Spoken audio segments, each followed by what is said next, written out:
அவர் ஒவ்வொரு முறை வருகையும் திராவிட முன்னேற்ற கழகத்திற்கு குறைந்தபட்சம். தமிழ்நாட்டில் வரும் சட்டமன்ற தேர்தலில் பிரதமர் மோடி பிரச்சாரம் செய்ய உள்ளது குறித்து செய்தியாளர் எழுப்பிய கேள்விக்கு அமைச்சர் சேகர் பாபு கருத்து தெரிவித்துள்ளார். இந்த சட்டமன்ற தேர்தலுக்கு தமிழகத்தில் அதிமுறை நான் பிரச்சாரம் பண்ணுவேன் பிரதமர் நேற்று நைனா நகரிடம் தெரிவித்தார். நாடாளுமன்ற தேர்தலில் கன்னியாகுமரியில் உட்கார்ந்து தியானம் பண்ணாரு, ராமேஸ்வரத்துக்கு தியானம் பண்ணாரு.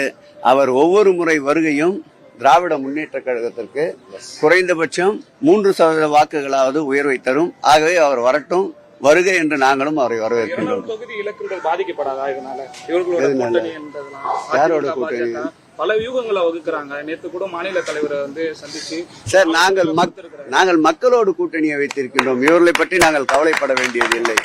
எத்தனை வேண்டுமானாலும் துணைக்கு அழைத்து வரட்டும். ஏற்கனவே இடியை துணைக்கு வைத்திருக்கின்றார்கள், அதற்கடுத்து சிபிஐயை துணைக்கு வைத்திருக்கின்றார்கள், அதற்கடுத்து இன்கம் டாக்ஸை துணைக்கு வைத்திருக்கிறார். அவர் துணைக்கு அழைக்காத ஒரே ஒரு நிறுவனம் எதுவென்றால் ராணுவம் தான்.